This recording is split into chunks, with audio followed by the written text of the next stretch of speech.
Yeah, sir. Video இல்லைன்னா manage பண்ணிக்கலாம். இது Yes, sir. வெளியூருக்குனால கொஞ்சம் நெட்வொர்க்கிங் பிரச்சனை இருக்கு ஆக்சுவலா. Okay, sir. Okay, sir. Okay, start பண்ணிக்கட்டுமா? Please, sir. Please. அனைவருக்கும் வணக்கம்.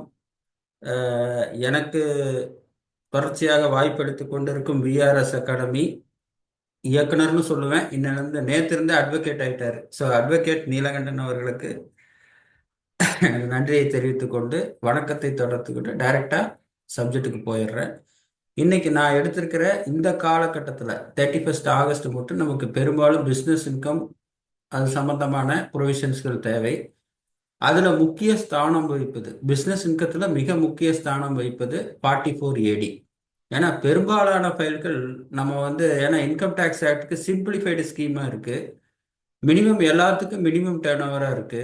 அதனால நம்ம பெரும்பாலும் சின்ன சின்ன ஃபைல்களில் 44ADல தள்ளி விட்டு ஃபைல் பண்ணிடுவோம். ஸோ ஹீரிங் வந்தால் கூட நமக்கு ரொம்ப காம்ப்ளிகேஷன் இருக்காது. ஸோ அதனால 44AD futures and option intraday cover பண்ணுறேன். ITR 3 and 4 ஒரு 2 ஸ்லைடு வச்சுருக்கேன். அது ஷார்ட்டாக அண்ட் ஸ்வீட்டாக சொல்லிட்டு போயிடுறேன்.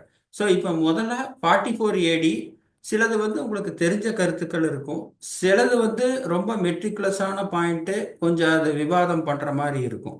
ஸோ என்னோட பாணியில் நான் கூடிய மட்டும் சில ஆல்ரெடி தெரிஞ்ச பாயிண்ட்டு நான் நினைக்கிற கருத்துக்களை மிக விரைவாகவும், சில பாயிண்ட்டுகளில் கொஞ்சம் நிதானமாக நின்று சொல்லணுங்கிறத நிதானமாகவும் நான் போகிறேன். ஏன்னா எல்லா பாயிண்ட் இப்போ பார்த்தீங்கன்னா எலிஜிபிள் அசஸ்சி இதெல்லாம் நமக்கு ஏற்கனவே தெரிஞ்ச பாயிண்ட் தான். அந்த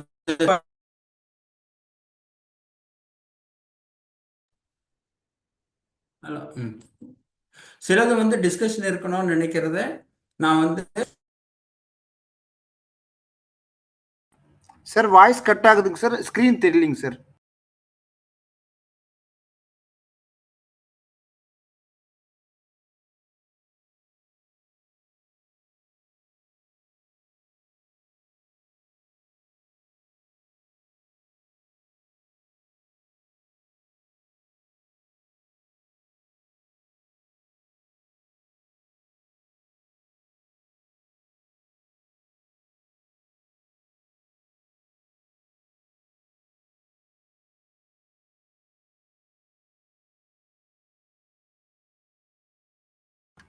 வணக்கம்ங்க. ஆக்சுவலாக சார் வெளியில் இருக்காங்க, ஆஃபீஸில் இல்லை. அதனால தான் அந்த நெட்வொர்க் ப்ராப்ளம். ஒரு செகண்ட்ஸில் சார் ஜாயின் பண்ணிடுவார். Please.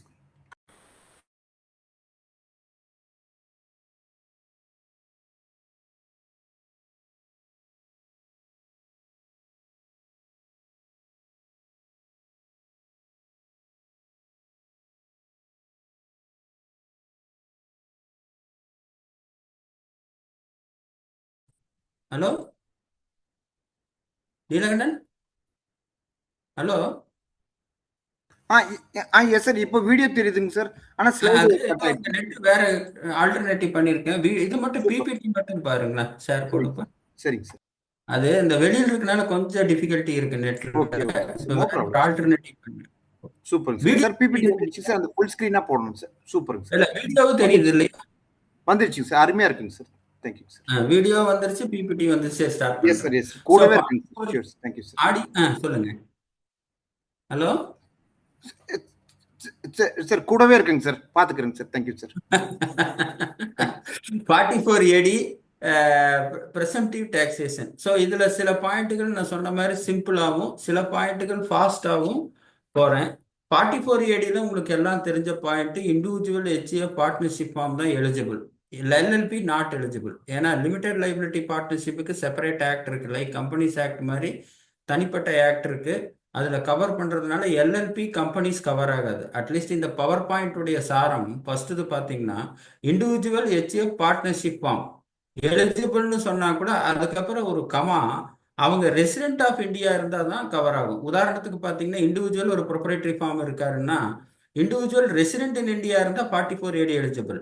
Individual non resident, foreign கண்ட்ரியோட ரெசிடென்ட் இருந்து இந்தியனுடைய ரெசிடென்ட் இல்லாத பட்சத்தில் ரெசிடென்ட் எலிஜிபிலிட்டி இல்லை. அப்போ நார்மலாக நம்ம எலிஜிபிள் அசஸிங்கிறப்போ அவர் இண்டிவிஜுவல் கேஸா, HCF கேஸா, பார்ட்னர்ஷிப் ஃபார்ம் கேஸான்னு நம்ம பார்ப்போம். பட் அதுக்கப்புறம் அப்கோர்ஸ் இண்டிவிஜுவல் HCF பொறுத்தளவு அவங்களோட ரெசிடென்சியல் ஸ்டேட்டஸ் மிக முக்கிய ஸ்தானம் வகிக்கிறது. ஸோ இவங்க ரெசிடென்ட் இன் இந்தியாவா இருக்கணும். ஸோ அப்போ இண்டிவிஜுவல் ஹெச்ஏஎஃப் பார்ட்னர்ஷிப் ஃபார்ம்னு எலிஜிபிள்னு நம்ம மனசுல நினைக்கிறப்போ கூட வந்து comma who is resident of இந்தியாங்கிறதையும் என்ஷூர் பண்ணிக்கணும். நான் ரெசிடென்ட்டுக்கு எலிஜிபிலிட்டி இல்லை. Point number 1. Point number 2, limited liability partnership 44ADல போக முடியாது. ஏன்னா எல்எல்பி வந்து செப்பரேட் ஆக்ட் இருக்கு. சில நேரத்துங்களில் ஆடிட் கம்பல்சரி. அதனால் சிம்பிளாக சொல்ல போனால் எல்எல்பிக்கு இது செல்லாது அவ்வளோதான்.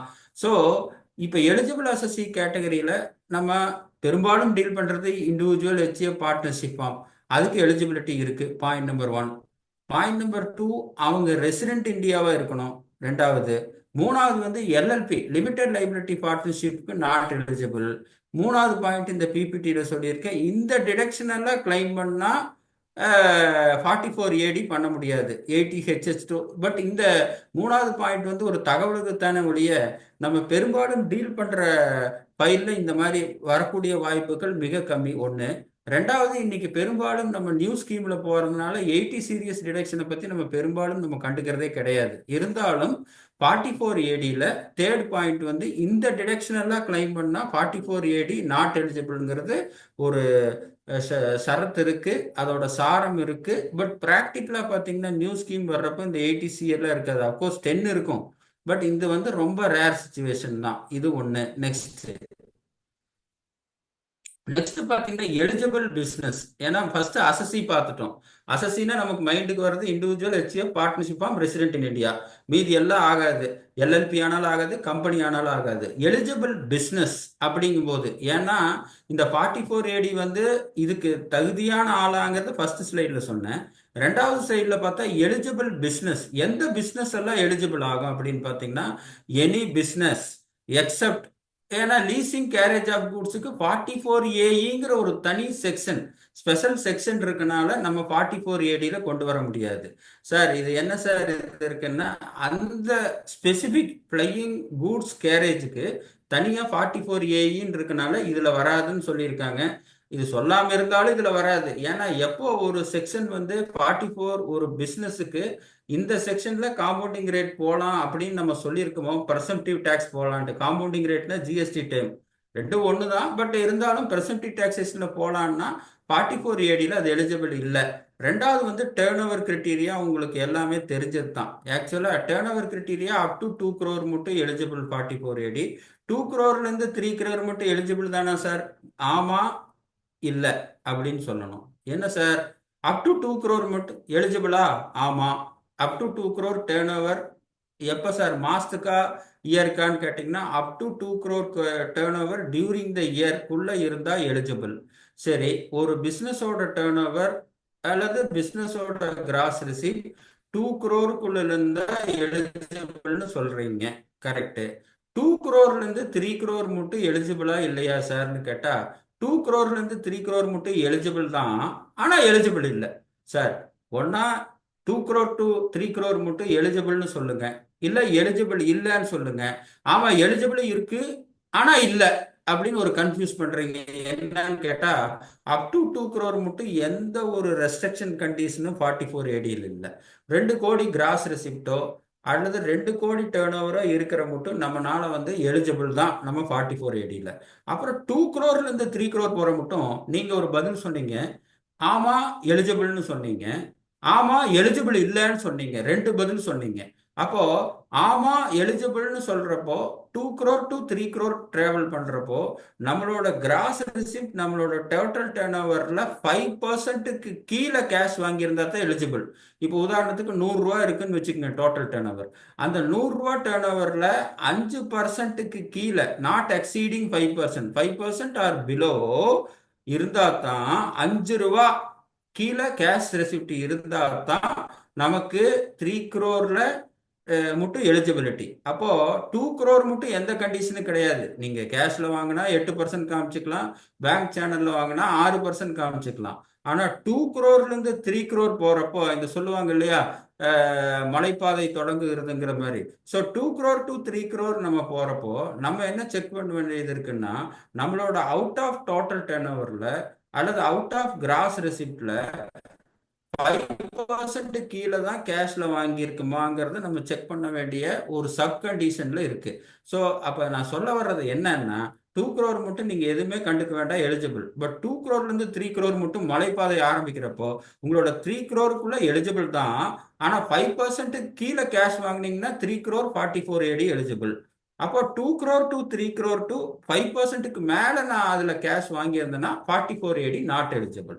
ஸோ இதுதான் கிளியர் பிக்சர். அதே மாதிரி 44 AD பார்த்தீங்கன்னா ப்ரொஃபஷனுக்கு அடுத்தது மூணாவது பாயிண்ட் பார்த்தீங்கன்னா ப்ரொஃபஷனுக்குன்னு தனி ஒரு செக்ஷன் இருக்கு. 44 ADAன்னு ஒரு செக்ஷன் இருக்கு. அப்போ 44 AE ஆகட்டும், 44 AE கூட்ஸ் கேரேஜுக்கு தனி ஒரு செக்ஷன் இருக்கு.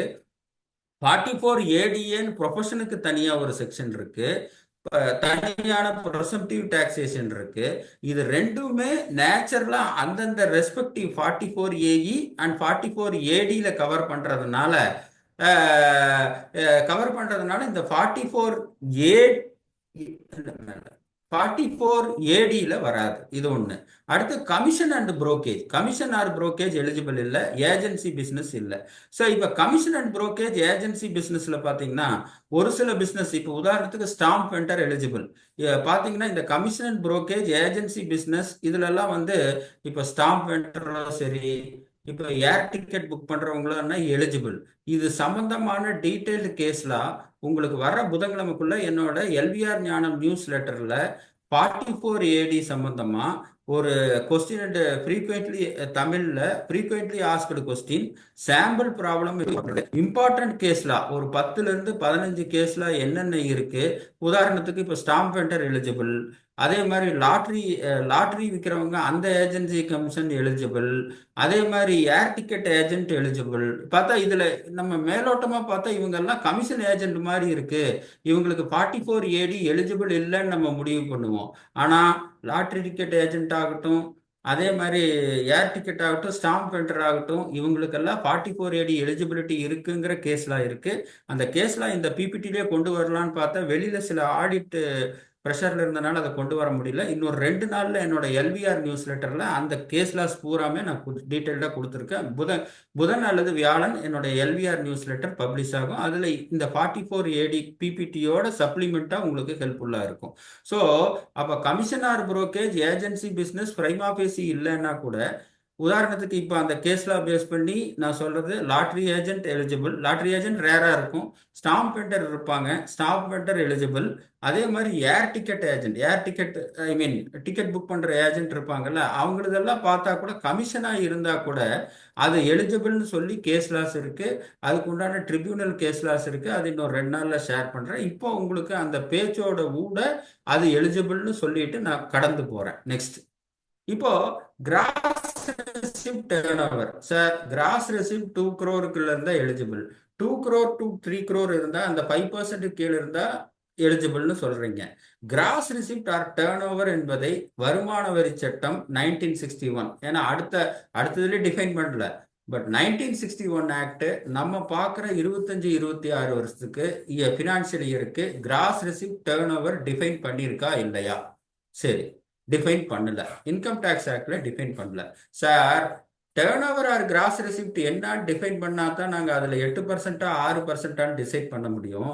அஸ்திவாரமே டேர்ன் ஓவரோ அல்லது கிராஸ் ரெசிப்டோ இன்கம் டேக்ஸ் ஆக்ட்ல தெளிவாக டிஃபைன் பண்ணலைன்னா நாங்கள் turn over or gross receipt இல்லை ஜிஎஸ்டி ரிட்டர்ன்ல சொல்றதா இல்லை எதை ரிப்போர்ட் பண்ணி நாங்கள் எடுக்கிறது? ஏன்னா இப்போ ப்ராக்டிக்கலாக நம்ம ஒரு ஃபிகர் எடுத்து 6% 8% ஒர்க் பண்ணுறோம், அது வேற விஷயம். பட் ப்ராக்டிக்கலா ஒரு லீகலா ஒரு இஷ்யூ வர்றப்போ டேர்ன் ஓவர் ஆர் கிராஸ் ரிசிப்ட்ங்கிறது என்ன சார் டிஃபைன் பண்ணுது, அதுக்கு என்ன ஒரு டெஃபினிஷன் இருக்குன்னு பார்த்தா point number 1, turn over and gross receipt 1961 income tax ஆக்டில் வரையறை செய்யப்படவில்லை. சரி, வரையறை செய்யலைன்னா அப்படியே விட்டுறலாமா? வேற என்ன சார் நம்ம பண்றது? ஏதோ ஒரு முடிவுக்கு வரணும் இல்லையா? அப்படின்னா இன்கம் டேக்ஸ் ஆக்ட்ல ஹைகோர்ட் ஆஃப் ராஜஸ்தான் இந்த பஜ்ரங் ஆயில் மில்லுல சொல்லியிருக்கு. அதுல என்ன கிராஸ் ரெசிப்ட் அண்ட் டேர்ன் ஓவரை பத்தி நிறைய டிஸ்கஷன் இருக்கு, அது நமக்கு தேவையில்லை. சிம்பிளா அதுல என்ன ஒரு கிறிஸ்பா என்ன சொல்லியிருக்கு, ரெவென்யூ ரெசிப்ட், அதாவது இந்த cross receipt turn over capital receipt include இல்லைன்னு சொல்லுது. கேபிட்டல் கெயின்னு வச்சுக்கலாம், கேபிட்டல் ரெசிப்ட்னு வச்சுக்கலாம் ஒண்ணு. இன்னொன்னு receipt which are not relatable to business excluded. பிசினஸுக்கு சம்பந்தம் இல்லாத receipt, I mean income from other sources அந்த மாதிரி இருந்தா எக்ஸ்க்ளூட் பண்ணணும்னு சொல்லுது. சர்வீஸ் இன்கம் இன்க்ளூட் பண்ணணும்னு சொல்லுது ரிலேட்டட் டு பிசினஸா இருந்தா. அதர் ஹெட் இன்கம் எக்ஸ்க்ளூட் பண்ணணும்னு சொல்லுது. சார் இது டெக்னிக்கலா நீங்க சொல்றது ரைட்டு. சிம்பிளா பார்த்தா நம்ம இன்கம் டேக்ஸ்ல டேக்ஸ் பண்ணும்போது இன்கம் ஃப்ரம் சேலரியில ஆரம்பிப்போம். சேலரி இந்த கிராஸ் ரிசிப்ட்ல வராது. இன்கம் ஃப்ரம் ஹவுஸ் ப்ராப்பர்ட்டி அடுத்த ஹெட். அந்த இன்கம் ஃப்ரம் ஹவுஸ் ப்ராப்பர்ட்டி இந்த கிராஸ் ரெசிப்ட்லயோ டேர்ன் ஓவர்லயோ வராது, ரெண்டாவது. மூணாவது பாத்தீங்கன்னா கேபிட்டல் கெயின்.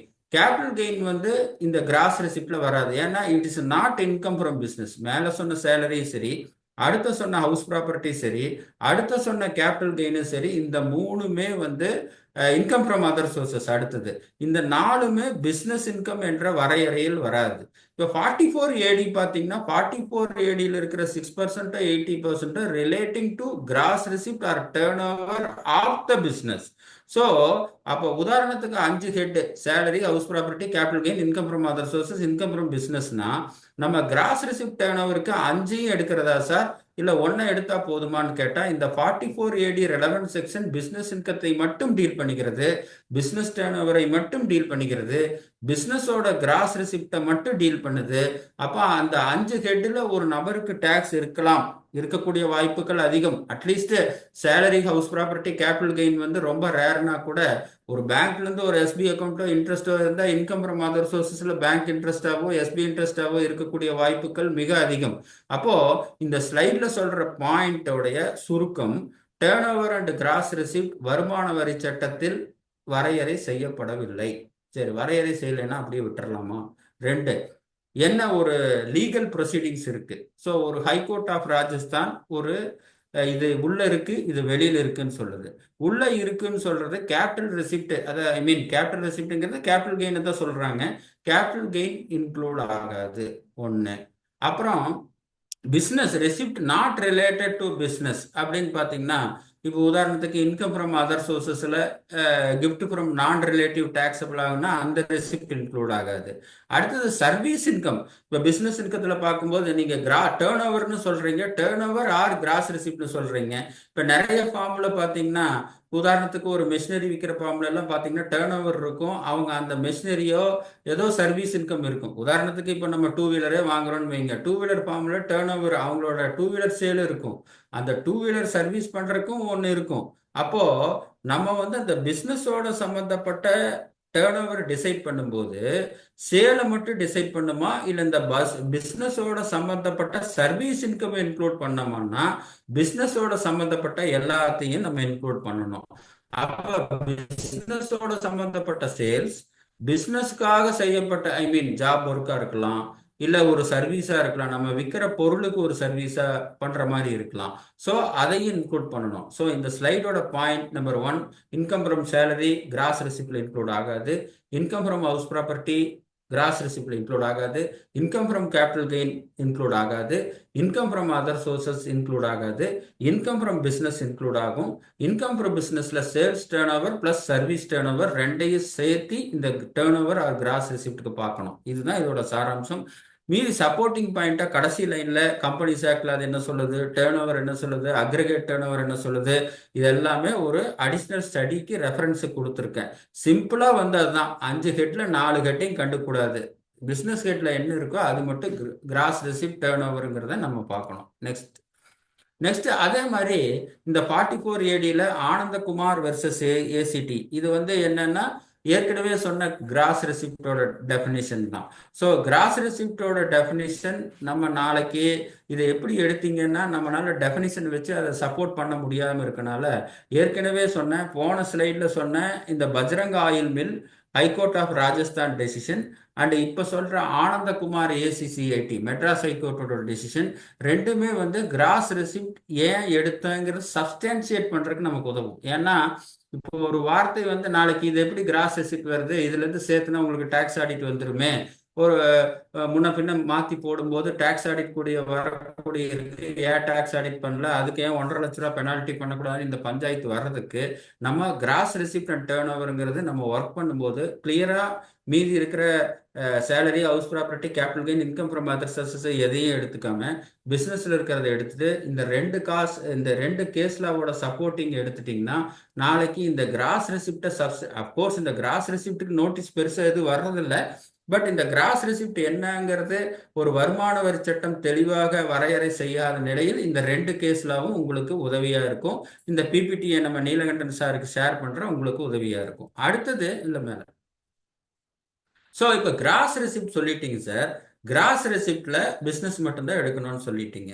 சில இடத்துல பார்த்தீங்கன்னா நம்மளோட சர்வீஸ் இன்கம்லையும் சரி, நம்மளோட சேல் இன்கம்லையும் சரி, உதாரணத்துக்கு இது பெரும்பாலும் எதுன்னா பில்டிங் கன்ஸ்ட்ரக்ஷனாக நடக்கும். கன்ஸ்ட்ரக்ஷன் நடக்கிறப்போ சார் நீங்கள் வந்து லேபர் இதெல்லாம் பாருங்க, நான் சிமெண்ட்டு ஸ்டீல் எல்லாம் நான் வாங்கி கொடுத்துட்றேன். ஏன்னா சிமெண்ட் ஸ்டீல் டைரக்டா கான்ட்ராக்ட் விட்டா அதுல குவாலிட்டி எப்படி இருக்குமோ என்னங்கிறது ஒரு பயம் இருக்கும்.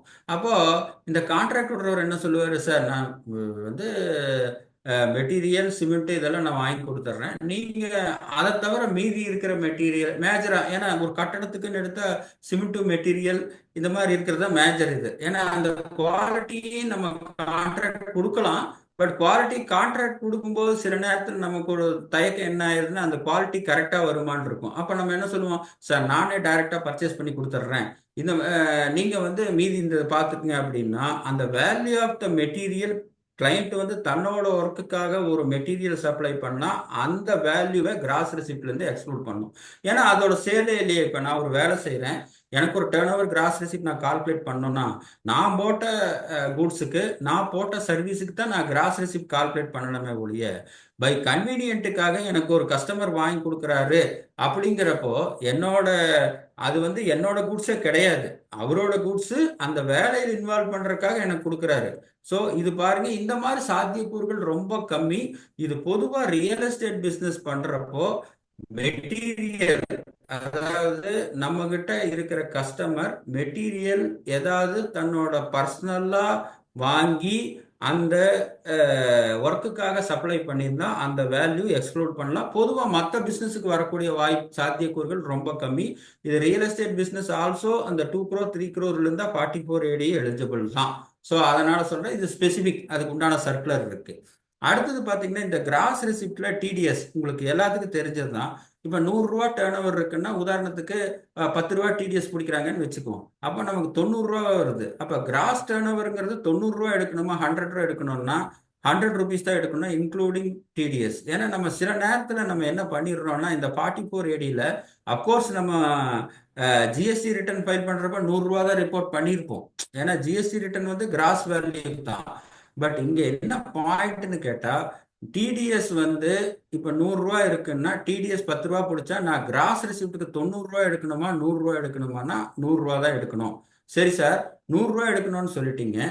கிராஸ் ரெசிப்ட்ங்கிறது நம்ம ஸ்ட்ரிக்டா இன்டர்பிரட் பண்ணோம்னா 100 ரூபா நம்ம டேர்ன் ஓவர் ஆர் கிராஸ் ரெசிப்ட்னு சொல்றப்ப 100 ரூபா டேர்ன் ஓவர் அல்லது 100 ரூபா ரெசிப்ட் இருந்தால் கூட டிடிஎஸ் 10% பிடிக்கிறப்ப நமக்கு வந்து நெட்டா 90 ரூபா தானே சார் வருது. அந்த 90 ரூபா தானே 44 ADக்கு எடுக்கணும்னு கிடையாது, எடுக்கணும் அப்படின்னு ஒரு லாஜிக்கல் ஒரு யோசனை இருந்தால் கூட அந்த 44 ADக்கு டிடிஎஸ் இன்க்ளூட் பண்ணி தான் நம்ம எடுக்கணும். டிடிஎஸ் இஸ் நம்மளோட பார்ட் ஆஃப் த இன்கம், நமக்காக மற்றவங்க பே பண்ற ஒரு அட்வான்ஸ் டேக்ஸ் தான். அது நம்மளோட பார்ட் ஆஃப் த இன்கத்துல தான் இன்க்ளூட் ஆகும். சரி சார் நீங்க சொல்லிட்டீங்க டிடிஎஸ் டிடெக்ட் பண்ணா அந்த டிடிஎஸ் டிடெக்ட் பண்ணது போக வர்ற அமௌண்ட்டை கிராஸ் ரெசிப்டா எடுக்கக்கூடாது, டிடிஎஸ் சேர்த்து அமௌண்ட் தான் எடுக்கணும். 100 - 10 ரூபான்னா 90 ரூபா எடுக்கக்கூடாது, 100 ரூபா தான் எடுக்கணும்னு கிளியரா சொல்லிட்டீங்க. இதை எங்க சார் சொல்லியிருக்கு உங்களுக்கு அப்படின்னு கேட்டா செக்ஷன் 198 கிளியரா சொல்லியிருக்கு. ஸோ அப்ப gross receive included TDS also. இதை கேர்ஃபுல்லா பார்க்கணும். ஏன்னா சில நேரத்தில் 26 AS பேஸ் பண்ணி நம்ம போறப்போ இல்ல பேங்க் பாஸ்புக்கோ பேங்க் ஸ்டேட்மெண்ட்டோ பேஸ் பண்ணி நம்ம போறப்போ கிராஸ் ரெசிப்ட் வந்து பெரும்பாலும் டிடிஎஸ் போக பேலன்ஸ் தான் நம்ம ரிசீவ் பண்ணியிருப்போம். 26 ஏஸ்லயும் கிராஸ் அமௌண்ட் இருக்கும், டிடிஎஸ் இருக்கும். ஆனா பேங்க் ஸ்டேட்மெண்ட்டை வச்சு குறிப்பா சர்வீஸ் இண்டஸ்ட்ரி நம்ம கால்குலேட் பண்றப்போ பேங்க் ஸ்டேட்மெண்ட் வச்சு டோட்டல் எடுத்து 44 AD டேர்ன் ஓவர் டிசைட் பண்றப்போ அதுல வந்திருக்கிற ரெசிப்ட் வந்து நெட் ஆஃப் டிடிஎஸ் கூட இருக்கலாம். ஸோ அந்த இடத்துல நம்ம கேர்ஃபுல்லா பார்க்கணும், டிடிஎஸும் நம்ம இன்க்ளூட் பண்ணோம். ஏன்னா இப்ப டேர்ன் ஓவர்ல பரவாயில்ல, அட்லீஸ்ட் நம்ம 3Bல ஃபுல் டேர்ன் ஓவர் பண்ணிடுவோம். அதுக்கு இதுக்கு என்ன இருக்குங்கிறது ஒரு கிளான்ஸ் பார்க்கும்போது அந்த கேப்ல வந்து ஏதாவது டிடிஎஸ் இருக்காங்கிறது மாற்றக்கு வாய்ப்பு இருக்கு. குறிப்பா இந்த சர்வீஸ் இண்டஸ்ட்ரீஸ்ல பார்க்கும்போது கடைசி நேரத்தில் நம்ம என்ன பண்ணுவோம்னா சர்வீஸ்ல பேங்க் டெபாசிட்ஸ் எல்லாம் டோட்டல் பண்ணி 44 ADல போறப்போ அந்த பேங்க் டெபாசிட்ல வரக்கூடிய அமௌண்ட் வந்து டிடிஎஸ் பிடிச்சது போக வர ஒரு அமௌண்ட்டா இருக்கலாம். ஸோ அந்த மாதிரி கேஸ்ல பேங்கோட டெபாசிட் காலம் டோட்டல் பண்ணா மட்டும் பத்தாது. அந்த கன்சர்ன் அசசிக்கு ஏதாவது டிடிஎஸ் பிடிச்சிருந்தா அந்த பேங்கோட டோட்டல் டெபாசிட் சைடோட கிராஸ் ரிசிப்டோட டிடிஎஸ் நம்ம சேர்த்து பார்க்கணும். ஸோ டிடிஎஸ் வந்து நம்ம கிராஸ் ரிசிப்டோ சுருக்கமா சொன்னா டேர்ன் ஓவரோ கிராஸ் ரிசிப்டோ நம்ம டிசைட் பண்றப்போ இந்த டிடிஎஸ் ஒரு டிடிஎஸ்ங்கிற ஒரு அம்சம் வந்து ஓவர்லேப் ஆகிறதுக்கு ஒரு வாய்ப்பு இருக்கு. ஸோ இதை மனசுல பார்த்துக்குங்க. அடுத்தது வந்து sir turn over cross receipt சொல்லிட்டீங்க, இதுல ஜிஎஸ்டி இருக்கு. இப்போ 100 ரூபா ஒரு சேலோ ஒரு சர்வீஸோ பண்ணோம்னா பொதுவாக 18% எடுத்தா இப்போ 118 ரூபா எடுக்கிறதா 100 ரூபா எடுக்கிறதா? ஏன்னா முதல்ல டிடிஎஸ்ல சொன்னீங்க 100 ரூபா மைனஸ் 10 ரூபான்னா 90 ரூபா எடுக்கக்கூடாது, 100 ரூபா எடுங்கன்னு சொன்னீங்க. அதுக்கு செக்ஷன் ரெஃபரன்ஸ் கொடுத்தீங்க. அதுல சர்வீஸ் இண்டஸ்ட்ரியில வந்து இந்த மாதிரி மிஸ்டேக் பண்றதுக்கு வாய்ப்புகள் அதிகம். அதுல நீங்க செக் பண்ணிக்கிங்க. 26 AS பேங்க் ஸ்டேட்மெண்ட் செக் பண்ணிக்கிங்கன்னு சொன்னீங்க. இப்ப ஜிஎஸ்டி வந்து இதுல இன்க்ளூட் பண்ணணுமா வேண்டாமா அப்படிங்கிற ஒரு நிலை வர்றப்ப நாங்க இன்க்ளூட் பண்றதா வேண்டாமான்னு கேட்டா ஜிஎஸ்டி இன்க்ளூட் பண்ணக்கூடாது. உதாரணத்துக்கு 100 ரூபா டேர்ன் ஓவர் அல்லது 100 ரூபா சர்வீஸ், அதுல 18% நம்ம ஜிஎஸ்டி போட்டோம்னா 118 ரூபா எடுக்கிறதா 100 ரூபா எடுக்கிறதா சார்னு கேட்டா 100 ரூபா தான் எடுக்கணும். சரி, ஜிஎஸ்டி நாட் இன்க்ளூடுன்னு சொல்றீங்க.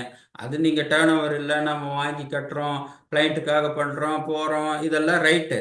எங்க சொல்லியிருக்கு ஜிஎஸ்டி நாட் இன்க்ளூடட் அப்படின்னு சொல்லும்போது பாத்தீங்கன்னா இந்த பார்ட் ஏ அந்த ஐடிஆர் ரெஃபரன்ஸ் கொடுத்துருக்கேன். ஐடிஆர் ரெஃபரன்ஸ்ல நெட் ஆஃப் டியூட்டி தான் ரெசிப்ட் எடுக்கணும்னு சொல்லி இருக்கு. So income tax return form ITR 3லயும் சரி, ITR 5லயும் சரி, ITR 6லயும் சரி, நெட் ஆஃப் டேர்ன் ஓவர் அதாவது ஜிஎஸ்டி இல்லாத டேர்ன் ஓவர் தான் நம்ம எடுக்கணும்.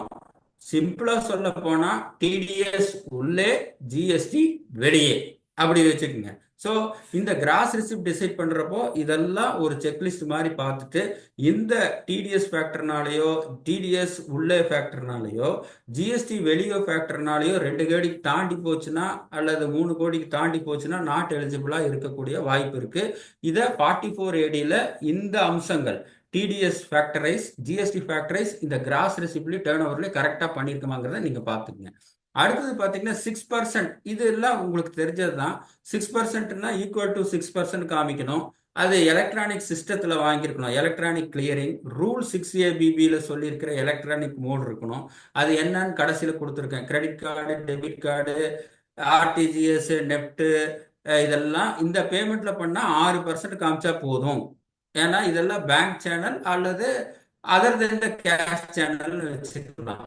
அதர் தென் த கேஷ்ல வச்சுக்கலாம். ஏன்னா ஆர்டிஜிஎஸ் பேங்க்ல பண்றது, கிரெடிட் கார்டு, டெபிட் கார்டு நமக்கு தெரியும், நெட் பேங்கிங் நமக்கு தெரியும், ஐஎம்பிஎஸ் உடனே செட்டில் ஆகிறது, UPI transaction, GPay, RTGS, NEFT, இந்த மாதிரி எல்லாம் இருந்தா ஒரு டேர்ன் ஓவரை 2ஆ பிரிக்க வேண்டியது இருக்கும். 100 ரூபா டேர்ன் ஓவர் இருக்குன்னா இந்த 100 ரூபா டேர்ன் ஓவரை பேங்க்ல எவ்வளவு வாங்கணும், கேஷ்ல எவ்வளவு வாங்கணும்ட்டு. பேங்க்ல வாங்கின டேர்ன் ஓவருக்கு 6%, other than the bank channel கீழே சொல்லியிருக்கிற மெத்தடை தவிர மீதி வாங்குறதுல 8% நம்ம கட்டணுங்கிறது 44AD ரிலீவ். ஸோ அப்ப பேங்க் சேனல்னா என்ன சார்? 6% எதுக்கு சார் நம்ம கட்டணும், 8% எதுக்கு சார் கட்டணும்னா 6% எதுக்கு கட்டணும்னு தெரிஞ்சாதான் 8% மீதி இருக்கிறதுக்கு கட்ட முடியும். அப்ப 6% வந்து நீங்க கட்டலாம்னு சொல்றது எங்க? பேங்க் சேனல், எலக்ட்ரானிக் மோட், இதெல்லாம் நீங்க சொல்றது ரைட் சார். அது எங்க ஸ்பெசிஃபை பண்ணிருக்குன்னா ரூல் 6ABBல சொல்லியிருக்கு. சரி சார், ரூலு, ஆக்ட், இதெல்லாம் ரொம்ப டெக்னிக்கலா பேசுறீங்க. சிம்பிளா நம்மளோட ஒரு சாதாரண மொழியில சொன்னா என்னென்ன சார் பேங்க் சேனலாக கருதப்படும்? கிரெடிட் கார்டு நமக்கு தெரிஞ்சதுதான், டெபிட் கார்டு அது தெரிஞ்சதுதான், net banking, IMPS, UPI GPay transaction, unify payment interfaces, RTGS, NEFT, இதெல்லாம் ஆதார் பே, இதெல்லாம் வந்து மேக்சிமம் நம்ம ப்ராக்டிக்கலா யூஸ் பண்ணியிருக்கோம் தான். இதுல வர்றது எல்லாமே பேங்க் சேனலாக கருதப்படும். சரி, பேங்க் சேனலாக எங்கு கருதப்படும்னா 6 ABBA ரூல்ல கருதப்படும். சரி, பேங்க் சேனலாக கருதப்பட்டால் இந்த டேர்ன் ஓவருக்கு 6% நீங்க கட்டினால் போதுமானது. ஸோ இப்போ ஞாபகம் வச்சுக்க வேண்டியது, பேங்க் சேனல் 6%ங்கிறது குறைந்தபட்ச அளவு. அதிகமா டிக்ளேர் பண்ணலாம். பட் அது பேங்க் சேனல்ங்கிறது எங்க டிஃபைன் பண்ணியிருக்கு அப்படின்னா 6 ABBA rule, income tax rule 1962ல பார்க்கலாம். நார்மலான பொதுவான பேச்சு வழக்குல கிரெடிட் கார்டு, டெபிட் கார்டு இதெல்லாம் வந்து பேங்க் சேனலாக கருதப்படும். இதுக்கெல்லாம் வந்து 6% டிக்ளேர் பண்ணா போதுமானது. நெக்ஸ்ட், அடுத்தது பாத்தீங்கன்னா, இந்த 6% வந்து இப்போ ஒரு 100 ரூபா இருக்காரு சார், நீங்க சொல்லிட்டீங்க. இப்போ 100 ரூபா ஒருத்தருக்கு நம்மளோட டோட்டல் சேல்ஸ் அந்த வருஷம்னு வச்சுக்கோங்க. 100 ரூபால வந்து ஒரு 90% வந்து செட்டில் ஆயிடுச்சு சார். ஒரு 10% வந்து சன்ட்ரி டெட்டாஸா இருக்காரு. சன்ட்ரி டெட்டாஸ் வந்து இப்ப 25, 26 இருக்கு. ஒரு டேர்ன் ஓவர் வந்து ஒரு நம்ம பேச்சுக்காக ஒரு 100 ரூபான்னு வச்சுக்குவோம். 100 ரூபா வச்சதுல 90 ரூபா கொடுத்துட்டாரு. 90 ரூபால வந்து 80 ரூபா பேங்க் சேனல்லையும் 10 ரூபா வந்து கேஷாவும் வாங்கிட்டோம். மீதி 10 ரூபா வந்து 31 மார்ச் 26ல அவுட்ஸ்டாண்டிங்கா இருக்கு. இந்த அவுட்ஸ்டாண்டிங்கா சன்ட்ரி டெட்டாஸ்ன்னு வச்சுக்கோங்க, நமக்கு வர வேண்டியது. இந்த வர வேண்டியது வந்து கேஷா வருமா, அவரோட பாஸ்ட் ஹிஸ்டரி பார்த்தா அவர் வந்து பேங்க்ல தான் கொடுத்துருப்பாரு. இப்போ உதாரணத்துக்கு ராமசாமி, ராமச்சந்திரன் இருக்காருன்னு வைங்க. ராமச்சந்திரனுக்கு வித்தது எல்லாமே அவர் பேங்க்ல தான் நம்ம கொடுத்துருப்பாரு. ஏன்னா அவரோட ஒரு செட்டில்மெண்ட் பூராமே ப்ரீவியஸ் ஹிஸ்டரி வச்சு பேங்க்ல தான் பண்ணியிருப்பாரு. அப்போ இப்ப பேங்க்ல வந்ததுக்கு 6%, கேஷ்ல வந்ததுக்கு 8%. ஆனா 31 மார்ச் 2026ல நமக்கு வர வேண்டிய அமௌண்ட் அவுட்ஸ்டாண்டிங் இருக்கு. அந்த அவுட்ஸ்டாண்டிங் அமௌண்ட் வந்து இப்போ ரன்னிங் இயர்ல இன்னைக்கு ஆகஸ்ட் 15ன்னு வச்சுக்கோங்க. ஆகஸ்ட் 15 டேட்ல இது வந்திருக்கலாம், வராமல இருக்கலாம். ஸோ வந்திருந்தா நமக்கு கேஷா பேங்கான் வரைப்படும். அட்லீஸ்ட் சப்சிக்வெண்ட் இயர்ல 25-26ஓட டேர்ன் ஓவரோ கிராஸ் ரிசிப்டோ சன்ட்ரி டேட்டாஸ் மார்ச்ல இருந்து சப்சிக்வெண்ட் இயர்ல நம்ம ரிசீவ் பண்றப்போ நம்ம அட்லீஸ்ட் 31 ஆகஸ்ட்னு வச்சுக்கோங்க. 31 ஆகஸ்டுக்கு முன்னால் 30 ஆகஸ்ட்ல வந்திருந்தா கூட ஒன்னா பேங்க்ல வந்திருந்தா 6% கட்டலாம், இல்ல கேஷ்ல வந்திருந்தா 8% கட்டலாம். வரவே இல்லைன்னு வச்சுக்கோங்க. 31 25, 26ல ஒரு 10 ரூபாய் இருக்கு. 31 மார்ச் அன்னைக்கு அவுட்ஸ்டாண்டிங்கா இருக்கு. 31 August due date of filing return நம்ம 44 ஏடி பண்ணணும். அன்னைக்கு வந்து அந்த 10 ரூபா அவுட்ஸ்டாண்டிங் இருக்கு. அது கேஷா வருமா, செக்கா வருமா, பேங்க் சேனல்ல வருமான்னு நமக்கு தெரியல. அந்த 10 ரூபாவோட கஸ்டமரோட ஹிஸ்டரி பார்த்தா அவர் பேங்க்ல கொடுத்துருக்கிறாரு. அதனால நம்ம 6% போக முடியுமான்னு கேட்டா முடியாது. ஏன்னா செக்ஷன் ரொம்ப கிளியரா சொல்லுது, கேஷுக்கு 8%, பேங்க் சேனல்ல வந்தா 6%. இந்த ரெண்டும் கட்டான் இருக்கு இல்லையா, 31 மார்ச் 2026ல அவுட்ஸ்டாண்டிங்கா இருக்கிறது உங்களுக்கு ஆகஸ்டுக்குள்ள பேங்கா வந்துச்சுன்னா 6%, பேங்கா வராம கேஷா வந்ததுன்னா 8%. அதுலயும் கிளாரிட்டி இருக்கு. இப்ப 31 ஆகஸ்டுக்குள்ள வராத தொங்கிட்டு இருக்கிற என்ட்ரி வந்து அது எப்படி வரும்னு யாருக்கு தெரியும்? ஒருவேளை கஸ்டமர் ஹிஸ்டரி எடுத்தா கூட அவர் பழசுல பேங்க் என்ட்ரிலேயே பண்ணிட்டு இருக்கலாம், அல்லது கேஷ் என்ட்ரிலேயே கொடுத்துட்டு இருக்கலாம். ஆனா அந்த டிரான்சாக்ஷன் எப்படி பண்ண போறாருன்னு யாருக்கு என்ன தெரியும்? அப்படிங்கிற ஒரு நிலை, இந்த ரெண்டும் கட்டா நிலைன்னு சொல்லுவோம், திரிசங்கு சொர்க்கம்னு சொல்லுவோம். இந்த நிலை வந்து நம்ம 6% கொண்டு போறதா 8% கொண்டு போறதான்னு பார்த்தா 44 ஏடியில் என்ன சொல்லுது, அந்த 10 ரூபா 31 ஆகஸ்டுக்குள்ள கேஷா கலெக்ட் பண்ணா 8% கட்டு, இல்ல அந்த 10% அவுட்ஸ்டாண்டிங் இருக்கிறத பேங்கா கலெக்ட் பண்ணா 6% கட்டு. இந்த ரெண்டும் கட்டானா இருந்தா 8% கட்டுன்னு சொல்லிடுது. ஏன்னா அது கேஷ்ன்னு எடுத்துக்குது. அதுல சொல்லியிருக்கிறதே டியூ டேட் ஆஃப் ரிட்டர்னுக்குள்ள கலெக்ஷன் பண்ணாதான் அந்த 6% கிடைக்கும்.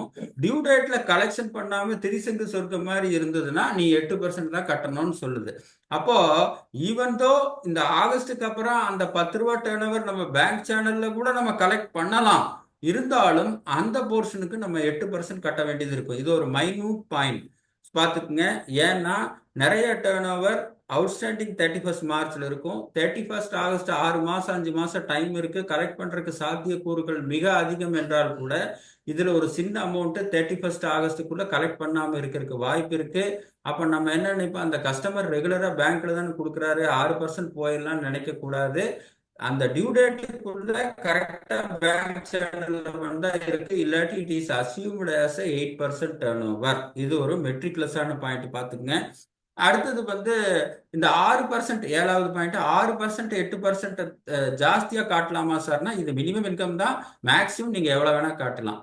சரி சார், 6% 8% 44AD சொல்லியாச்சு. கேஷுக்கு 8, இதுக்கு 6 சொல்லியாச்சு. இதுக்கு ஜாஸ்தி காமிக்கலாமான்னு கேட்டா எஸ்ன்னு சொல்லிட்டீங்க. ஏன்னா அதுக்கு மீறி நீங்க உதாரணத்துக்கு ஒரு பிசினஸ் 10% கூட காமிக்கலாம், 12% கூட காமிக்கலாம், 20% கூட மினிமம் இவ்வளவு காமிக்கணும்னு சொல்லியிருக்கு.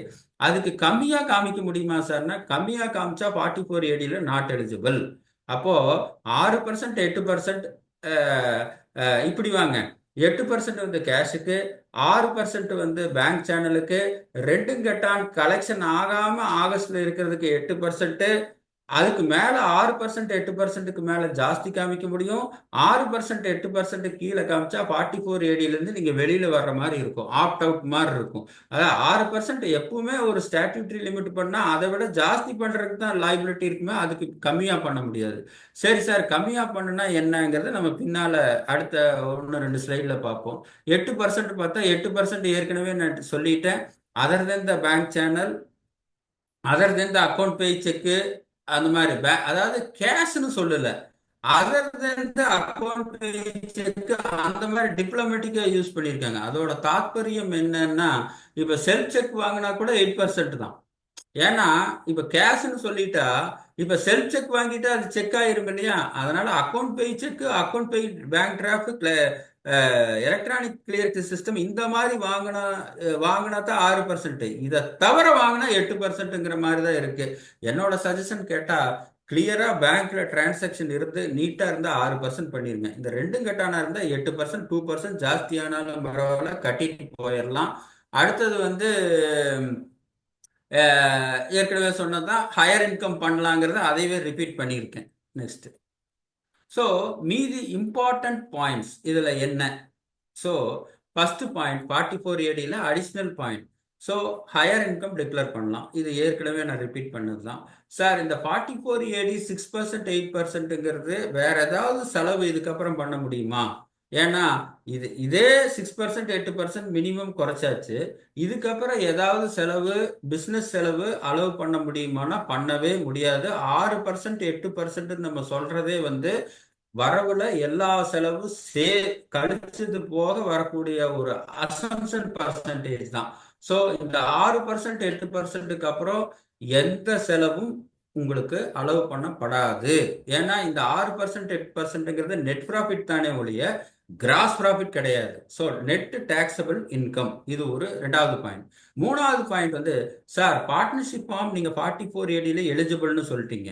அப்ப 44ADல பார்ட்னர்ஷிப் ஃபார்ம் எலிஜிபிள் நீங்க சொன்னீங்கன்னா, அந்த பார்ட்னரோட இன்ட்ரெஸ்ட் அண்ட் சேலரி வந்து பிலோ த லைன் தான் வரும், அப்ராப்ரேஷன் ஆஃப் த ப்ராஃபிட் தான் வரும்.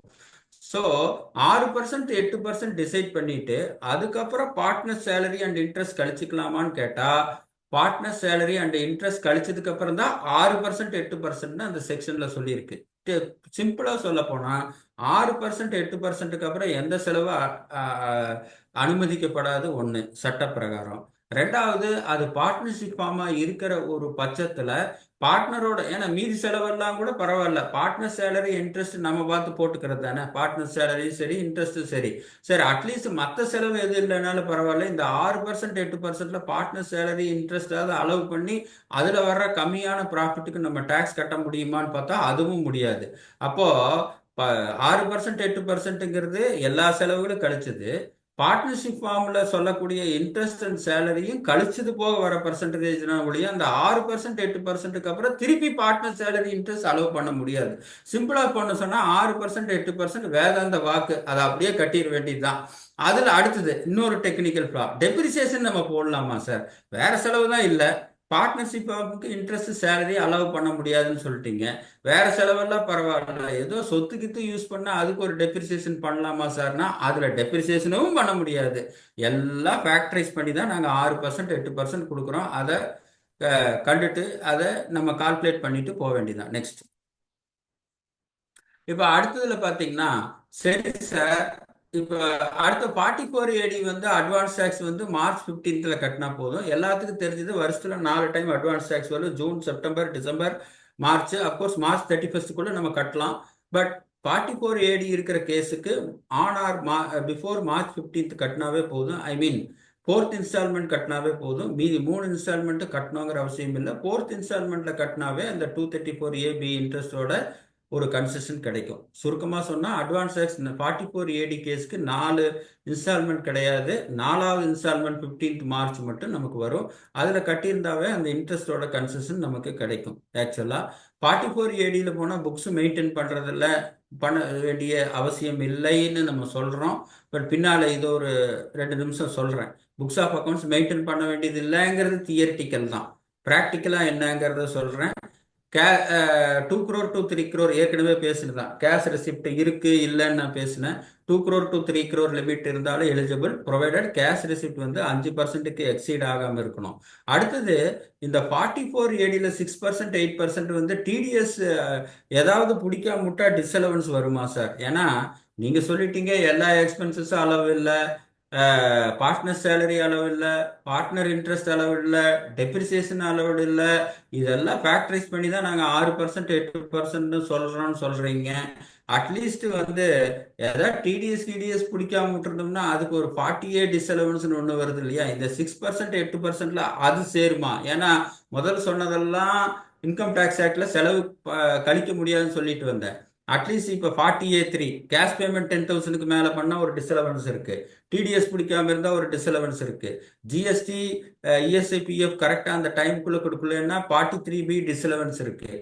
அப்ப இந்த 3 டிஸ்அலவன்ஸும் நார்மலா மீதி இருக்கிற பிசினஸ் கேஸ்ல நம்ம பண்ணிட்டு இருப்போம். 3CD டாக்ஸ் ஆடிட்டா இருந்தா 3CDல ரிப்போர்ட் பண்ணுவோம், அதை டிஸ்அலவ் பண்ணி நம்ம பண்ணுவோம். ஸோ இந்த 6% 8% சொல்றதுக்கு அப்புறம் இந்த டிஸ்அலவன்ஸ் சேர்த்தணுமா சார்?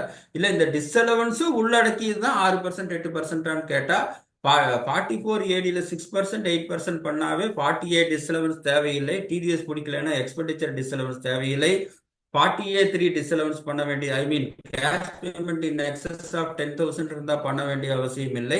43B டிஸ்அலவன்ஸ் பண்ண வேண்டியதில்லை. இது சம்பந்தமான கேஸ்ல வந்து உங்களுக்கு ஒரு 2 நாள்ல அந்த நியூஸ் லெட்டர்ல டீட்டெயில்டாக நான் கொடுத்துருக்கேன். கேஸ்ல இருக்கு. சிம்பிள் வந்து டிடிஎஸ் பிடிக்கலன்னா டிஸ்அலவ் பண்ண வேண்டிய அந்த 6%ஓட ஆட் பண்ண வேண்டியதில்லை, கேஷ் பேமெண்ட் வேண்டியதில்லை, 43B வேண்டியதில்லை. அப்புறம் புக்ஸ் ஆஃப் அக்கௌண்ட்ஸ் நம்ம மெயின்டைன் பண்ண வேண்டாம்னு இதுல சொன்னா கூட specific books of accounts maintain பண்ணணும். 139(9)Fல சில புக்ஸ் ஆஃப் அக்கௌண்ட்ஸ் பண்ணணும். ITR 4ல பார்த்தீங்கன்னா சண்டே கிரெடிட்டார், டெட்டாஸ், இன்வென்ட்ரி இதெல்லாம் கொடுக்க வேண்டியது இருக்கு. So special books of accounts maintain பண்ண வேண்டியது இல்லையா, basic books of accounts maintain பண்ணணும். இப்படி இன்கம் டேக்ஸ் ஆக்டுக்கு நம்ம பேசிக்கா புக்ஸ் ஆஃப் அக்கௌண்ட் மெயின்டைன் பண்ண வேண்டியது இல்லைன்னு சொன்னாலும் இந்த 44AD இருக்கிறவங்க பெரும்பாலும் ஜிஎஸ்டியில் ரெஜிஸ்டர் பண்ணியிருப்பாங்க. சரி, இன்கம் டேக்ஸ் ஆக்ட்ல தான் இந்த 6% 8% போறோம், புக்ஸ் ஆஃப் அக்கௌண்ட்ஸ் வேண்டாம்னு சொல்லி விட்டுட்டாங்க. நமக்கு சிம்பிளா இருக்கு, ரைட்டு. இதை தள்ளி வச்சுட்டு பார்த்தோம்னா நம்ம ஜிஎஸ்டி 44ADயில் இருக்கிறவங்க பெரும்பாலும் ஜிஎஸ்டி ரெஜிஸ்ட்ரேஷன் எடுக்கிறப்போ ஜிஎஸ்டி ரெஜிஸ்ட்ரேஷன் செக்ஷன் 35 பிரகாரம் அவங்க சில புக்ஸ் ஆஃப் அக்கௌண்ட்ஸ் மெயின்டைன் பண்ணி தான் ஆகணும். அட்லீஸ்ட் இன்கம் டேக்ஸ்ல இருந்து எடுத்தா கூட ஜிஎஸ்டி செக்ஷன் 35க்காவது புக்ஸ் ஆஃப் அக்கௌண்ட்ஸ் மெயின்டைன் பண்ணணும். இங்க நீங்க வேணா 6% 8% டேட்டாஸ் கொடுக்குறது அது சொல்லலாம். பட் புக்ஸ் ஆஃப் அக்கௌண்ட்ஸ் இன்னைக்கு இருக்கிற சூழல்ல, இன்னைக்கு இருக்கிற உலகம் இருக்கிற நிலைமையில நம்மளால புக்ஸ் ஆஃப் அக்கௌண்ட்ஸ் மெயின்டைன் பண்ணாம இன்கம் டேக்ஸ் ஆக்ட் சப்போஸே சொல்லுது ஸ்பெசிபிக் புக்ஸ் ஆஃப் அக்கௌண்ட்ஸ் வேண்டாம், 6% 8% கட்டிட்டு போடான்னு சொன்னா கூட அதை தெளி வச்சுட்டு பார்க்கும்போது கன்சிடரிங் ஜிஎஸ்டி ஆக்ட் ஆகட்டும், ஒரு பேங்க் பினான்ஸுக்கு போகும்போது P&L பேலன்ஸ் ஷீட் கேட்கறாங்க ஒரு பிசினஸா இருக்கிற பட்சத்துல, இந்த மாதிரி நடைமுறையில் இருக்கிறப்போ நடைமுறையில நம்மளால புக்ஸ் ஆஃப் அக்கௌண்ட்ஸ் மெயின்டைன் பண்ணாம இருக்கக்கூடிய சாத்தியக்கூறுகள் மிக மிக குறைவாக இருப்பதாகவே கருதுகிறேன். ஈவன் இன்கம் டேக்ஸ் ஆக்ட் சொன்னா கூட பரவாயில்ல, புக்ஸ் ஆஃப் அக்கௌண்ட்ஸ்னு அது வேணா ஒரு தியரிட்டிக்கலா இருக்கலாம், இல்ல அங்க மட்டும் அது ஃபாலோ பண்றதா இருக்கலாம்.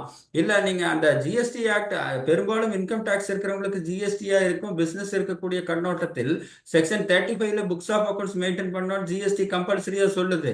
ஒரு பினான்ஸுக்கு போகும்போது P&L பேலன்ஸ் ஷீட் வேணுங்கிறது, அட்லீஸ்ட் P&L பேலன்ஸ் ஷீட் ஏதோ ஒன்று பேட்ச் பண்ணி கொடுக்குறோம்னா கூட ஒரு புக்ஸ் ஆஃப் அக்கௌண்ட் டேலியில போட்டு வச்சிருந்தா தான் சிம்பிளா இருக்கும். ஸோ புக்ஸ் ஆஃப் அக்கௌண்ட்ஸ் வேண்டாம்னு சொல்றது இன்கம் டேக்ஸ் கண்ணோட்டத்தில் இருந்தால் கூட நடைமுறையில் நம்ம புக்ஸ் ஆஃப் அக்கௌண்ட்ஸ் ஓரளவுக்காக இந்த பேங்க் கொடுக்கறதுக்கு ஜிஎஸ்டியில மெயின்டைன் பண்ண வேண்டிய ஒரு கட்டாயத்தில் இருக்கிறோம். ITR 4 பத்தி நான் சொல்றேன். அப்போ இந்த 44ADயில் ஒரு டைம் ஆப்ட் அவுட் பண்ணிட்டா 5 வருஷத்துக்கு நம்ம திருப்பி எனேபிள் பண்ண முடியாது. அதனால இப்போ நம்ம 25 26க்கு பண்ணும்போது ப்ரீவியஸ் ஃபைல ஸ்டடி பண்ணுங்க. 44 ADல பழைய வருஷத்துல ஏதாவது 5 வருஷ ரெக்கார்டு. ஏன்னா 44 AD இந்த வருஷம் வந்தோடனே கிராஸ் ரெசிப்ட் இருக்கு 6% 8% போட்டு பண்ணாம பழைய ரெக்கார்டை பாருங்க. பழைய ஒரு அசசி இருந்தாருன்னா அவர் ஒரு 4-5 வருஷத்துல ஏதாவது ஒரு வருஷத்துல வெளியில வந்திருக்குமான்னு பாருங்க. வெளியில வந்திருக்குமான்னு பார்த்தா திருப்பி அந்த 44 AD நாட் எலிஜிபிளா இருக்கும். ஸோ 44 ADயில் நம்ம போறதுக்கு முன்னால அட்லீஸ்ட் ப்ரீவியஸ் ஒரு 4-5 வருஷத்தோட ரெக்கார்ட் பார்த்து அந்த கன்சிஸ்டன்ஸா 44 AD வந்திருக்குமா, இல்ல புதுசா அசசி இருந்ததுன்னா அது பரவாயில்ல, ஏன்னா 5 வருஷத்துக்குள்ள இருக்காது, பரவாயில்ல. பழைய அசசியா வந்துக்கிறப்ப அந்த ஃபைல் 44 AD போறப்ப ப்ரீவியஸ் ரெக்கார்ட் பாருங்க. அவர் 5 வருஷத்துக்கு மேல இருக்கலாம், இல்ல 2 வருஷம் 3 வருஷம் இருக்கலாம். ஏதாவது ஒரு வருஷத்துல 44 AD அவுட் வந்தீங்கன்னா நீங்க இந்த வருஷம் 44 ADயே நாட் எலிஜிபிள். ஸோ அதனால 44 AD வந்து கால்குலேட் பண்றதுக்கு முன்னால ப்ரீவியஸ் இயர்ஸ்ல நம்ம என்ன பண்ணியிருக்கோம்னு பார்க்கணும். இதுல எக்ஸாம்பிள் சொல்லியிருக்கேன். 18-19ல நம்ம 44 AD போயிட்டோம், 19-20-21ல 44 AD போயிட்டோம், 21-22ல போலன்னா 21-22-26-27 அசஸ்மெண்ட் இயர். நெக்ஸ்ட் 5 இயர்ஸ்க்கு நாட் எலிஜிபிள். அதனால ஃபர்ஸ்ட் வந்து 44 AD பார்க்கறது அந்த வருஷம் 2 கோடி 3 கோடி டேர்ன் ஓவர் பார்க்கறது ஓகே தான். பட் ப்ரீவியஸ் இயர்ல வந்து ஏதாவது வெளியில வந்துட்டோமா அதை ஆப்ட் அவுட் பண்ணோம்னா திருப்பி எலிஜிபிள் பண்ண முடியாது. இதை முக்கியமா பார்த்துக்குங்க. அடுத்தது சப்போஸ் 44 ADல டிக்ளேர் பண்ணலன்னு என்ன பண்ணும், புக்ஸ் ஆஃப் அக்கௌண்ட் மெயின்டைன் பண்ண சொல்லுவாங்க. அதுதான் நம்ம ஜிஎஸ்டிக்கும் பேங்க்குக்கும் ஏதோ ஒரு ஓரளவுக்கு மெயின்டைன் பண்றோமே டேலியில. அது ஒன்று. 44AB டேக்ஸ் ஆடிட் வரக்கூடிய ஒரு சூழ்நிலை வரலாம். அதுல கூட அட்லீஸ்ட் 3 crore தாண்டினா கூட 10 crore இருந்தா அந்த 5% கேஷ் ரெசிப்ட் 5% கேஷ் பேமெண்ட் இருந்ததுன்னா டேக்ஸ் ஆடிட் கூட வரக்கூடிய வாய்ப்புகள் கம்மி. But books of account maintain பண்ணணும். இதுல 2 கண்டிஷன் சொல்லியிருக்கேன். 44ADல நம்ம ப்ராஃபிட் டிக்ளேர் பண்ணலன்னா புக்ஸ் ஆஃப் அக்கௌண்ட் மெயின்டைன் பண்ணணும்னு சொல்றேன். புக்ஸ் ஆஃப் அக்கௌண்ட் எனிவே நம்ம ஜிஎஸ்டி ரெஜிஸ்ட்ரேஷன் இருந்தா நம்ம பண்ணத்தான் போறோம், அதே போதும். இன்னொன்று டேக்ஸ் ஆடிட் வரும்னு சொல்லியிருக்கேன். அது எல்லா நேரத்திலையும் வரக்கூடிய சாத்தியக்கூறுகள் கம்மி. ஒருவேளை அப் டு 10 crore மட்டும் கேஷ் ரெசிப்ட் 5%, கேஷ் பேமெண்ட் 5% இருந்தால் அந்த 10 crore டேக்ஸ் ஆடிட் வராது. இது ஒன்று. ஷேர்ஸ் பிஸ்னஸ் பார்த்தீங்கன்னா ரொம்ப ஒன்றும் இல்லை, டெலிவரி பேஸ்டு. பர்ச்சேஸ் பண்ணி சேல் பண்ணோம்னா கேபிட்டல் கெயின் ஒன்று. இன்ட்ராடே வந்து ஸ்பெகுலேஷன் பிஸ்னஸ். ஒரு டெலிவரி எடுக்காம இன்ட்ராடே இன்னைக்கே வாங்கி இன்னைக்கே ஸ்கொயர் ஆச்சுன்னா speculation business. Futures and option business income. 3 variety தான். டெலிவரி இன்னைக்கு பர்ச்சேஸ் எடுத்து நாளைக்கு அதாவது உள்ள இன் வந்து அவுட் போச்சுன்னா கேபிட்டல் கெயினா கருதப்படும். அல்லது ஃப்ரீக்வன்சி இருந்ததுன்னா அது பிசினஸ் இன்கமா கருதப்படும். அது செப்பரேட் சாப்டர். பொதுவாக வந்து டெலிவரி பேஸ்டு டிரான்சாக்ஷன் வந்து கேபிட்டல் கெயின் தான் வரும். அடிக்கடி நம்ம ஃப்ரீக்வெண்டா பண்ணிட்டு இருந்தோம்னா அது பிசினஸ் ஆயிடும், அது வேற பிரச்சனை. இன்ட்ராடே வந்து speculation business income, futures and option வந்து பிசினஸ் இன்கம். இதுதான் 3 வெரைட்டி. இன்ட்ராடேல பாத்தீங்கன்னா ஸ்பெகுலேஷன் பிசினஸ் இன்கம்னு சொன்னதை பாத்தீங்கன்னா புரோக்கேஜ், எக்ஸ்சேஞ்ச் இந்த மாதிரி எல்லாம் பண்ணிக்கலாம். கான்ட்ராக்ட் நோட் வாங்கி பார்க்கணும். அப்சல்யூட் வேல்யூ நெக்ஸ்ட் ஸ்லைட்ல நான் அப்சல்யூட் வேல்யூ சொல்லியிருக்கேன். இப்போ இன்ட்ராடே ஸ்பெகுலேஷன்ல டேர்ன் ஓவர் எது எடுக்கிறதுங்கிறது ஒரு பிரச்சனை. பார்த்தீங்கன்னா இந்த எக்ஸாம்பிள் கொடுத்துருக்கேன். டோட்டல் அப்சல்யூட் வேல்யூ தான் எடுக்கணும்னு சொல்லியிருக்கேன்.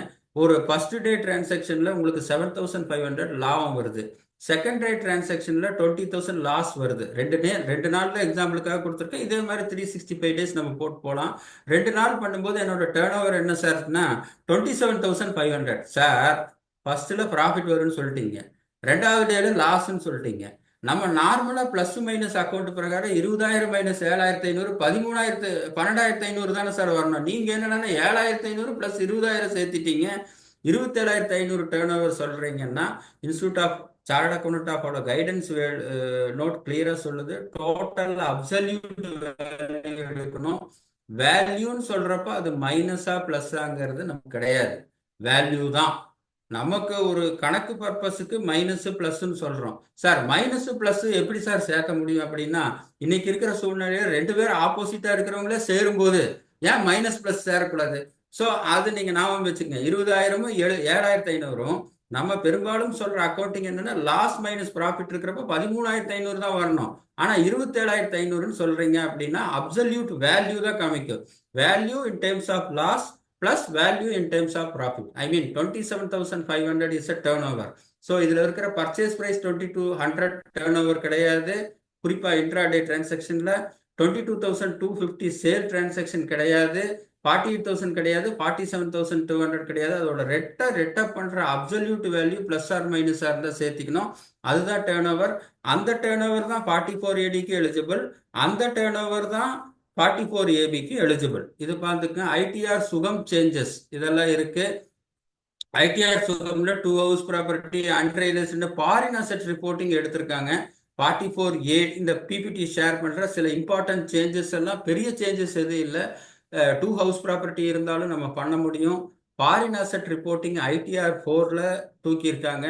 ஸோ இது பார்த்துங்க. இப்போ ஐடிஆர் 4 வந்து 44ADக்கு மீதி இருக்கிற காம்பவுண்டிங் ரேட்டுக்கு டிஃபால்ட்டாக எலிஜிபிள்னாலும் ஐடிஆர் 4 சில காரணங்களால் பார்த்தீங்கன்னா இப்போ நான் போட்டிருக்கேன் எப்பப்பெல்லாம் ஐடிஆர் 4 நாட் எலிஜிபிள்னா அப்போ டிஃபால்ட் ஆப்ஷன் IT4 3 தான். ஏன்னா நமக்கு 44ADயோ அல்லது 44AEயோ 44ADAவோ இருக்கிற காரணத்துக்காக நம்ம பொதுவாக ஐடிஆர் 4 எலிஜிபிள் என்றால் கூட சில அம்சங்கள் இப்போ ஷார்ட் டைம் கேபிட்டல் கெயின் அவருக்கே இருந்ததுன்னா ITR 4 not eligible. Long time capital gain 1,25,000 மேல இருந்தா இல்லை. டோட்டல் இன்கம் 50 லட்சத்துக்கு மேல போனா என்ன பண்றது? இப்ப 44AA AD அந்த பேராமீட்டர் பிரகாரம் ஐடிஆர் 4 தான் ஆப்ட் பண்ணணும்னு சொன்னா கூட மீதி இருக்கிற அதர் இன்கம் பேராமீட்டர் பார்க்கும்போது ஐடிஆர் 4 நாட் எலிஜிபிள் வரும். Default option ITR 3. அப்கோர்ஸ் இதெல்லாம் ரொம்ப பேச, ஏன்னா அது அந்தந்த சாஃப்ட்வேரை நீங்க கொடுத்தீங்கன்னா அதே சொல்லிடும். ஸோ இதுதான் வந்து இதை பத்தி ஒரு இது. என்னோட எல்பிஆர் ஞானம் வாட்ஸ்அப் சேனல்ல டெய்லி 44AD அந்தந்த மாசத்தை அனுசரிச்சு அதோட அப்டேட் வந்து ஃபார்மேட்ல கொடுத்துட்டு இருக்கேன். ரெண்டாவது நியூஸ் லெட்டர், எல்பிஆர் ஞானம் நியூஸ் லெட்டர் மந்த்லி பப்ளிஷ் பண்ணணும். இப்போ 10ஆம் தேதிக்கு அப்புறம் பப்ளிஷ் பண்ணணும்னு நினைச்சேன். இந்த ஆடிட்ல ரவுண்ட் அடிச்சிட்டு இருக்கனால என்னால் பண்ண முடியல. அட்லீஸ்ட் புதன்கிழமைக்குள்ள அதை கொண்டு வரணும்னு இருக்கேன். அந்தந்த மாசத்துக்கு ரெலவெண்டா இருக்கிற இப்போ 44AD பிபிடி திரு நீலகண்டன் அவர்கள் உங்களுக்கு ஷேர் பண்ணுவாங்க. அதை தவிர எல்விஆர் ஞானம் வாட்ஸ்அப் சேனல்ல 44AD futures and option intraday transaction அந்தந்த மாசத்துக்கு நம்ம தொழில் சம்பந்தப்பட்ட ரெலவெண்ட் அப்டேட்ஸ் உங்களுக்கு டெய்லி கிடைச்சிட்டு இருக்கும். அதை தவிர இதுல ஒன்று விட்டகுறை தொட்டகரை ஏதாவது நான் மிஸ் பண்ணிட்டேன்னு நினைக்கிறத எல்விஆர் ஞானம் நியூஸ் லெட்டர்ல கவர் பண்றேன். நியூஸ் லெட்டர் ப்ராபபிளி வர்ற புதன்கிழமை அல்லது வியாழக்கிழமையில உங்களுக்கு இருக்கும். அதுல 44ADயோட ஃப்ரீக்வெண்ட்லி ஆஸ்க்டு கொஸ்டின், அதுல எடிட்டர் டீம்ல நம்ம நீலகண்டன் இருக்காரு. ஜிஎஸ்டி கேஸ்லாம் ஜிஎஸ்டி பூரா இன்சார்ஜ் அவர் தான். அவர் தான் ஜிஎஸ்டி பார்த்துக்கிறாரு. இன்கம் டேக்ஸ் சம்பந்தமா பார்த்துக்கிறேன். முதல்ல வந்து இன்கம் டேக்ஸ் அப்டேட் 2025 ஆக்ட் எழுதலான்னு பார்த்தேன். 2000 ஆக்டிவ் வந்து அந்த டைம்ல நம்ம பார்த்துக்கலாம். ஏன்னா இன்னும் நிறைய சர்க்குலர் கிளாரிபிகேஷன் எல்லாமே நிறைய வர வேண்டியது இருக்கு. அதனால அப்புறம் பார்த்துக்கலாம். இப்போ நமக்கு என்ன நடைமுறைக்கு வேணுமோ அதை வந்து இந்த மாதிரி ஜூம் மீட்டிங்ல இப்போ இந்த மீட்டிங் நான் பேசுறதே வந்து பெருந்தன்மையா நீலகண்டன் அவர்கள் என்னோட யூடியூப் சேனல்ல பப்ளிஷ் பண்றதுக்கு, சார் நீங்க எங்கிட்ட என்ன சார் கேட்கணும், நீங்க பார்த்து போட்டுங்க சார்ன்னு சொல்லியிருக்காரு. ஸோ அது மூலிமா அவர் எனக்கு காப்பிரைட்டே உங்களோட தான் நீங்கள் எடுத்துக்கங்கிறாரு. So YouTube channel, WhatsApp channel, LPR newsletter இந்த மாதிரி அந்தந்த ரெலவெண்ட் மந்த்துக்கு என்னென்ன தேவைப்படுற நாலேஜ், ஏன்னா நமக்கு எல்லா நாலேஜும் தேவை தான். ஆனால் எல்லா நாலேஜும் படிக்கிறக்கோ பண்ணுறக்கோ நமக்கு கால அளவு பத்த மாட்டேங்குது. அதனால் இப்போ என்ன பண்ணிட்டேன்னா அந்தந்த மாதத்துக்கு ரெலவெண்ட்டாக என்ன, இப்போ 44AD இருக்குன்னா இந்த மீட்டிங்கில் பேசுகிறேன். அதே மாதிரி பார்த்தீங்கன்னா டெய்லி வந்து என்னோட வாட்ஸ்அப் சேனலில் 44AD ADA இன்ட்ராடே இதை கொடுத்துட்டு இருக்கேன். இது மிஸ் பண்ண நான் ஃபீல் பண்ணுவேன். அதை நியூஸ் லெட்டரில் கவர் பண்ணுறேன். என்னால் முடிஞ்ச அளவுக்கு மேக்சிமம் அந்தந்த ரெலவெண்ட் ட்ரெண்டுக்கு தகுந்த மாதிரி அந்த ரெலவெண்ட் மந்த்துக்கு தெரிஞ்ச நாலேஜை என்னால் என்னென்ன மோடில் பண்ண முடியுமோ பண்ணியிருக்கேன், முயற்சி பண்ணுறேன். தொடர்ச்சியாக வாய்ப்பு கொடுத்த நீலகண்டன் டைரக்டருங்கிறதோட அட்வொகேட் நீலகண்டனுக்கு நன்றி, வணக்கம். விடைபெறுகிறேன். ஒரு